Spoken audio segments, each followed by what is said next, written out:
Lessons 19 and 20 of the Power of Concentration. The Power of Concentration, Lessons 19 and 20. Lesson 19, A Concentrated Will Development, New Method. You will find in this chapter a most effective and most practical method of developing the will. You can develop a strong one if you want to. You can make your will a dynamo to draw you to untold power. Exercises are given which will, if practiced, strengthen your will, just as you would strengthen your muscles by athletic exercises. In starting to do anything, we must first commence with elementary principles. Simple exercises will be given. It is impossible to estimate the ultimate good to be derived from the mental cultivation that comes through these attempts at concentration. Even the simple exercises are not to be thought useless. In no respect, writes Dr. Oppenheim, can a man show a finer quality of willpower than in his own private, intimate life. We are all subjected to certain temptations. The will decides whether we will be just or unjust, pure of thought, charitable in opinion, forbearing in overlooking others' shortcomings, whether we live up to our highest standard. Since these are all controlled by the will, we should find time for plenty of exercises for training of the will in our daily life. You, of course, realize that your will should be trained. You must also realize that to do this requires effort that you alone can command. No one can call it forth for you. To be successful in these exercises, you must practice them in a spirit of seriousness and earnestness. I can show you how to train your will, but your success depends upon your mastery and application of these methods. New methods of will training. Select a quiet room where you will not be interrupted. Have a watch to determine the time, and a notebook in which to enter observations. Start each exercise with date and time of day. Exercise 1. Time decided on. Select some time of the day when most convenient. Sit in a chair and look at the doorknob for 10 minutes. Then write down what you experienced.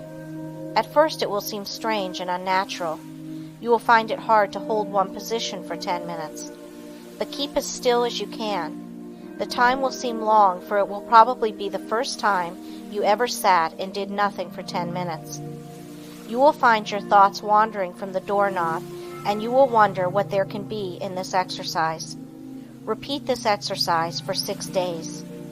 10 p.m., second day. Notes. You should be able to sit quieter, and the time should pass more quickly. You will probably feel a little stronger because of gaining a better control of your will. It will brace you up as you have kept your resolution. 10 p.m., third day. Notes.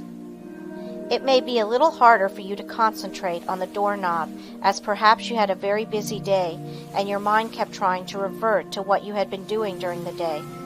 Keep on trying and you will finally succeed in banishing all foreign thoughts. Then you should feel a desire to gain still more control. There is a feeling of power that comes over you when you are able to carry out your will.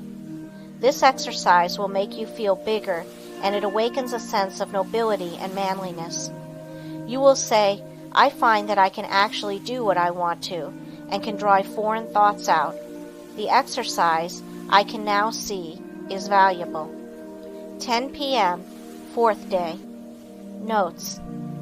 I found that I could look at the doorknob and concentrate my attention on it at once. Have overcome the tendency to move my legs. No other thoughts try to enter, as I have established the fact that I can do what I want to do and do not have to be directed. I feel that I am gaining in mental strength. I can now see the wonderful value of being the master of my own will force. I know now if I make a resolution, I will keep it. I have more self-confidence and can feel my self-control increasing. 10 p.m., fifth day. Notes. Each day I seem to increase the intensity of my concentration. I feel that I can center my attention on anything I wish. 10 p.m., sixth day. Notes. I can instantly center my whole attention on the doorknob, feel that I have thoroughly mastered this exercise, and that I am ready for another. You have practiced this exercise enough, but before you start another, I want you to write a summary of just how successful you were in controlling the flitting impulses of the mind and will. You will find that this is an excellent practice. There is nothing more beneficial to the mind than to pay close attention to its wonderful, subtle activities. Exercise 2. Secure a package of playing cards. Select some time to do the exercise. Each day at the appointed time, take the pack in one hand and then start laying them down on top of each other, just as slowly as you can, with an even motion.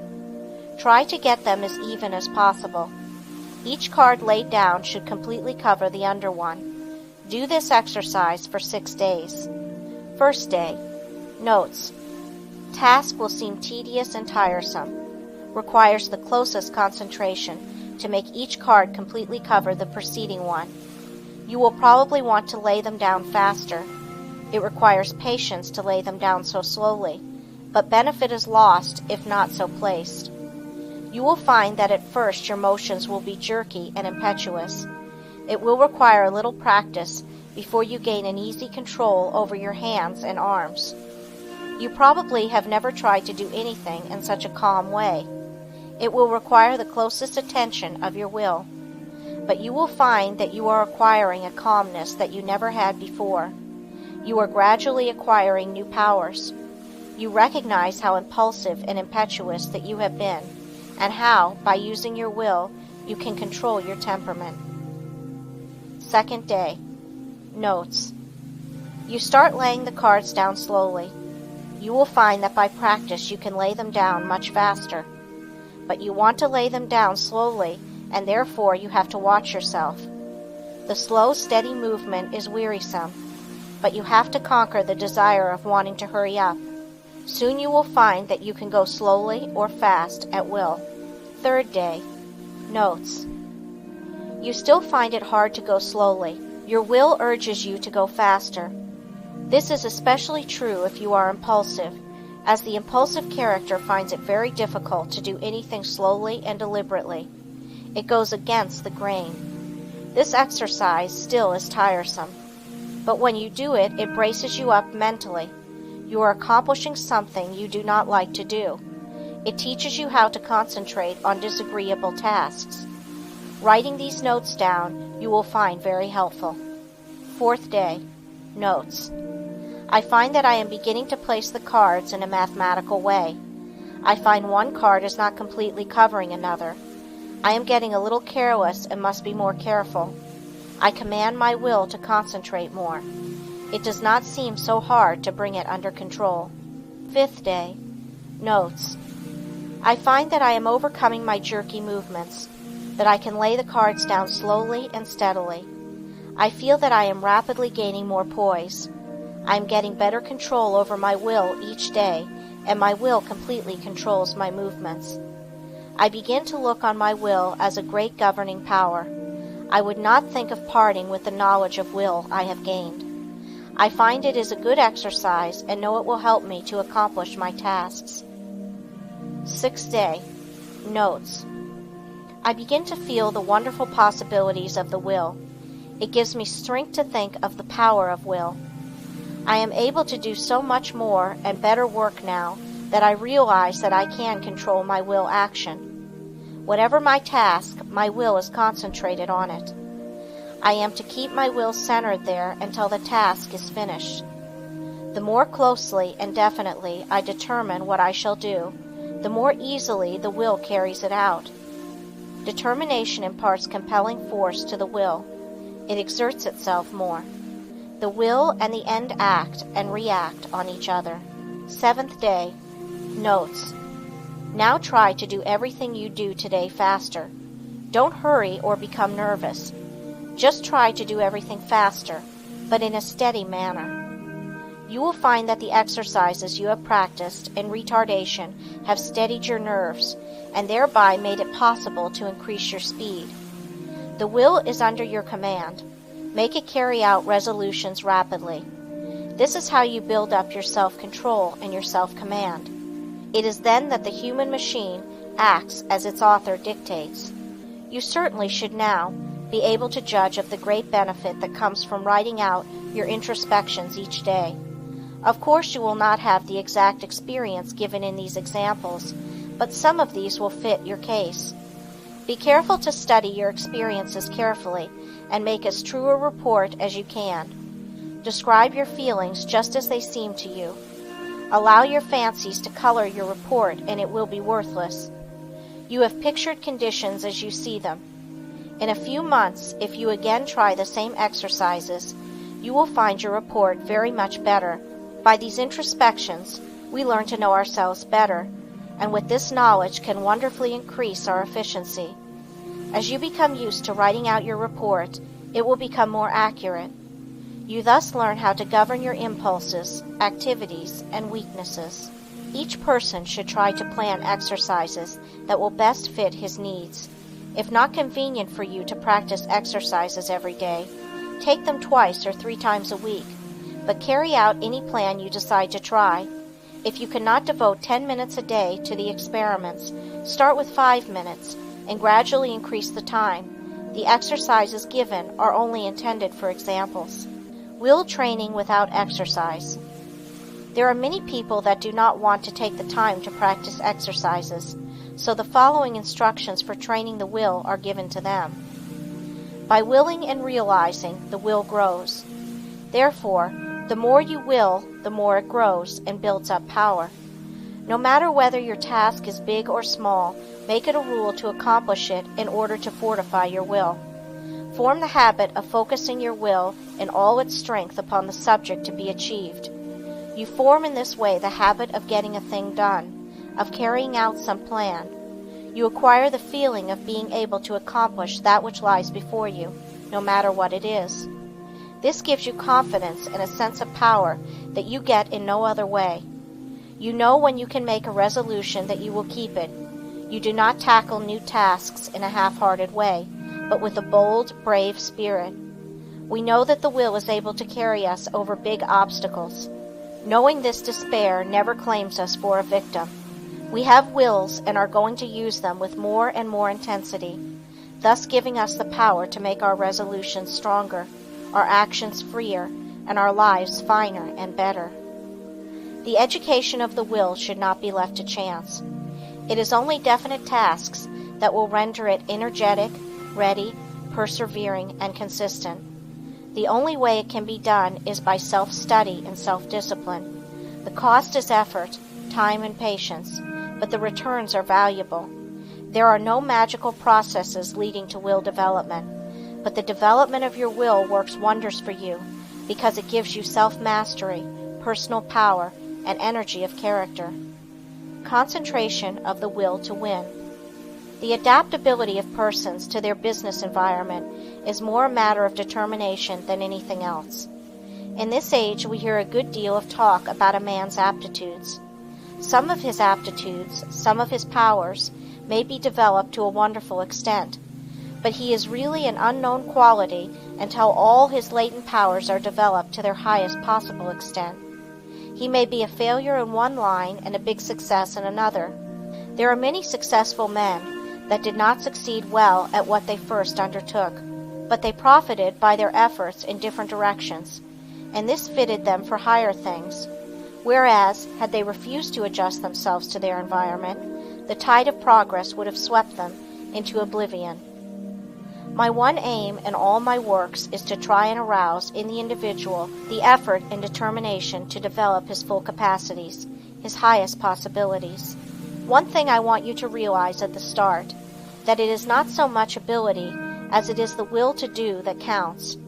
Ability is very plentiful, but organizing initiative and creative power are not plentiful. It is easy to get employees, but to get someone to train them is harder. Their abilities must be directed to the work they can do. They must be shown how, while at work, to conserve their energy, and they must be taught to work in harmony with others, for most business concerns are dominated by a single personality, concentrating on driving force within. We are all conscious, at times, that we have somewhere within us an active driving force that is ever trying to push us onward to better deeds. It is that force that makes us feel determined at times to do something worthwhile. It is not thought, emotion, or feeling. This driving force is something distinct from thought or emotion. It is a quality of the soul, and therefore it has a consciousness all its own. It is the I will do of the will. It is the force that makes the will concentrate. Many have felt this force working within them, driving them on to accomplish their tasks. All great men and women become conscious that this supreme and powerful force is their ally in carrying out great resolutions. This driving force is within all, but until you reach a certain stage, you do not become aware of it. It is most useful to the worthy. It springs up naturally without any thought of training. It comes unprovoked and leaves unnoticed. Just what this force is we do not know, but we do know that it is what intensifies the will in demanding just and harmonious action. The ordinary human being, merely as merchandise, if he could be sold as a slave, would be worth $10,000. If somebody gave you a $5,000 automobile, you would take very good care of it. You wouldn't put sand in the carburetor, or mix water with the gasoline, or drive it furiously over rough roads, or leave it out to freeze at night. Are you quite sure that you take care of your own body, your own health, your own real property, as well as you would take care of a $5,000 automobile if it were given to you? The man who mixes whiskey with his blood is more foolish than a man would be if he mixed water with gasoline in his car. You can get another car, you cannot get another body. The man who misses sleep lives irregularly, bolts his food so that his blood supply is imperfect. That is a foolish man, treating himself as he would not treat any other valuable piece of property. Do you try to talk with men and women who know more than you do? And do you listen rather than try to tell them what you know? There are 100,000 men of 50 and men of 60 running along in the old rut, any one of whom could get out of it and be counted among the successful men if only the spark could be found to explode the energy within them, now going to waste. Each man must study and solve his own problem. Lesson 20. Concentration Reviewed. In bringing this book to a close, I again want to impress you with the inestimable value of concentration, because those that lack this great power, or rather, that fail to develop it, will generally suffer from poverty and unhappiness, and their life's work will most often be a failure, while those that develop and use it will make the most of their life's opportunities. I have tried to make these lessons practical, and I am sure that many will find them so. Of course, the mere reading of them will not do you a great deal of good, but if the exercises are practiced and worked out and applied to your own individual case, you should be able to acquire the habit of concentration in such measure as to greatly improve your work and increase your happiness. But remember, the best instruction can only help you to the extent to which you put it into practice. I have found it an excellent idea to read a book through first, and then reread it, and when you come to an idea that appeals to you, stop and think about it. Then, if applicable to you, repeat it over and over, that you will be impressed by it. In this way, you can form the habit of picking out all the good things you read, and these will have a wonderful influence on your character. In this closing chapter, I want to impress you to concentrate on what you do, instead of forming most of your work unconsciously or automatically, until you have formed habits that give you the mastery of your work and your life powers and forces. Very often, the hardest part of work is thinking about it. When you get right into it, it does not seem so disagreeable. This is the experience of many when they first commence to learn how to concentrate. So never think it a difficult task, but undertake it with the I will spirit, and you will find that its acquirement will be as easy as its application will be useful. Read the life of any great man, and you will generally find that the dominant quality that made him successful was the ability to concentrate. Study those that have been failures, and you will often find that the lack of concentration was the cause. One thing at a time, and that done well, is a good rule, as I can tell. All men are not born with equal powers, but it is the way they are used that counts. Opportunity knocks at every man's door. Those that are successful hear the knock and grasp the chance. The failures believe that luck and circumstances are against them. They always blame someone else instead of themselves for their lack of success. We get what is coming to us, nothing more or less. Anything within the universe is within your grasp. Just use your latent powers and it is yours. You are aided by both visible and invisible forces when you concentrate on either to do or to be. Everyone is capable of some concentration, for without it you would be unable to say or do anything. People differ in the power to concentrate because some are unable to will, to hold the thought in mind for the required time. The amount of determination used determines who has the strongest will. No one's is stronger than yours. Think of this whenever you go against a strong opponent. Never say, "I can't concentrate today." You can do it just the minute you say, "I will." You can keep your thoughts from straying, just the same as you can control your arms. When once you realize this fact, you can train the will to concentrate on anything you wish. If it wanders, it is your fault. You are not utilizing your will. But don't blame it on your will and say it is weak. The will is just the same whether you act as if it were weak or as if it were strong. When you act as if your will is strong, you say, "I can." When you act as if it were weak, you say, "I can't." It requires the same amount of effort in each case. Some men get in the habit of thinking "I can't" and they fail. Others think "I can" and succeed. So remember, it is for you to decide whether you will join the army of "I can't" or "I can." The big mistake with so many is that they don't realize that when they say "I can't," they really say "I won't try." You cannot tell what you can do until you try. Can't means you will not try. Never say you cannot concentrate, for when you do, you are really saying that you refuse to try. Whenever you feel like saying "I can't," say instead, "I possess all will and I can use as much as I wish." You only use as much as you have trained yourself to use. An experiment to try. Before going to bed tonight, repeat, "I am going to choose my own thoughts and to hold them as long as I choose. I am going to shut out all thoughts that weaken or interfere, that make me timid. My will is as strong as anyone else." While going to work the next morning, repeat this over. Keep this up for a month and you will find you will have a better opinion of yourself. These are the factors that make you a success. Hold fast to them always. Concentration is nothing but willing to do a certain thing. All foreign thoughts can be kept out by willing that they stay out. You cannot realize your possibilities until you commence to direct your mind. You then do consciously what you have before done unconsciously. In this way you note mistakes, overcome bad habits, and perfect your conduct.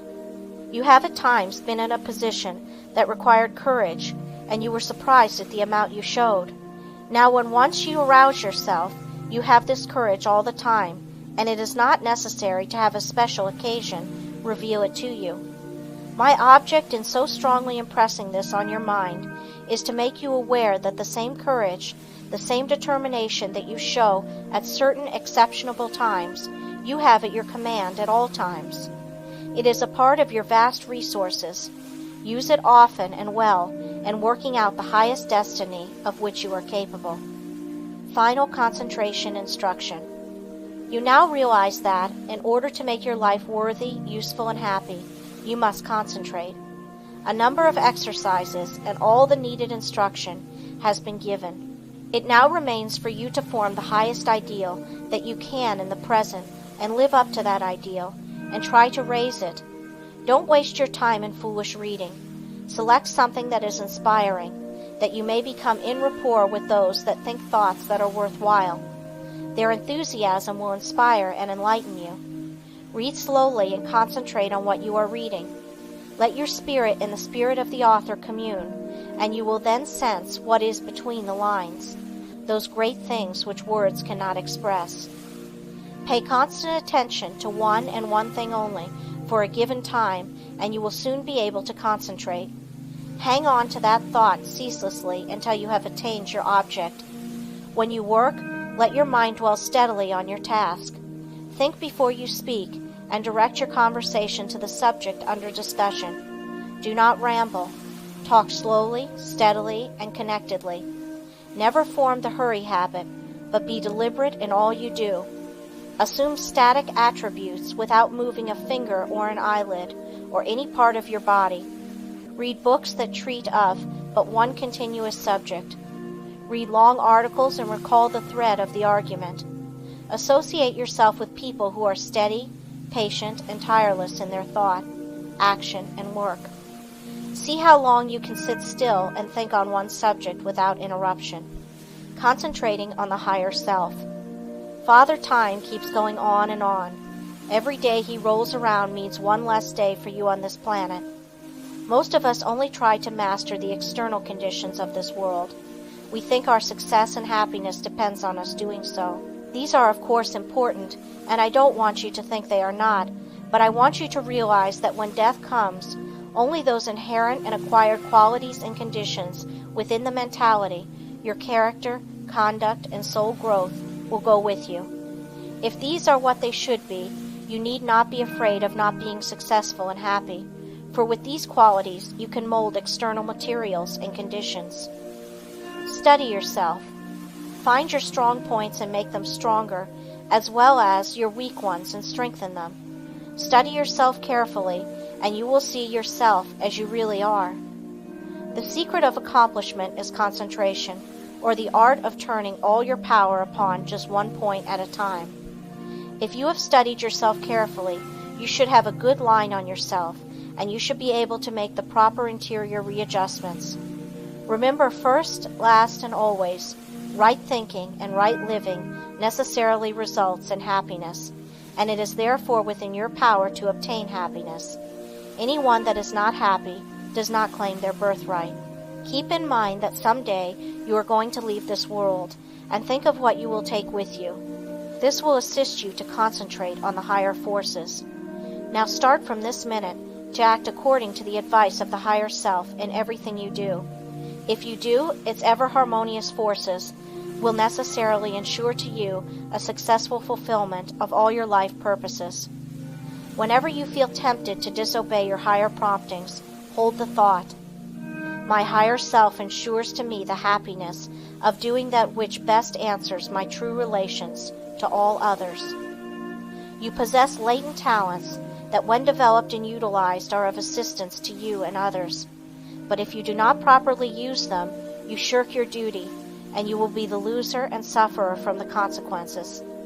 Others will also be worse off if you do not fulfill your obligations. When you have aroused into activity your thought powers, you will realize the wonderful value of these principles in helping you to carry out your plans. The right in the end must prevail. You can assist in the working out of the great plan of the universe and thereby gain the reward, or you can work against the great plan and suffer the consequences. The all-consuming fires are gradually purifying all discordant elements. If you choose to work contrary to the law, you will burn in its crucible. So I want you to learn to concentrate intelligently on becoming in harmony with your higher self. Hold the thought, "I will live for my best. I seek wisdom, self-knowledge, happiness, and power to help others. I act from the higher self. Therefore, only the best can come to me." The more we become conscious of the presence of the higher self, the more we should try to become a true representative of the human soul in all its wholeness and holiness, instead of wasting our time dwelling on some trifling external quality or defect. We should try to secure a true conception of what we really are, so as not to overvalue the external furnishings. You will then not surrender your dignity or self-respect when others ignorantly make a display of material things to show off. Only the person that realizes that he is a permanent being knows what the true self is. End of The Power of Concentration by Theron Q. Dumont. This recording is in the public domain.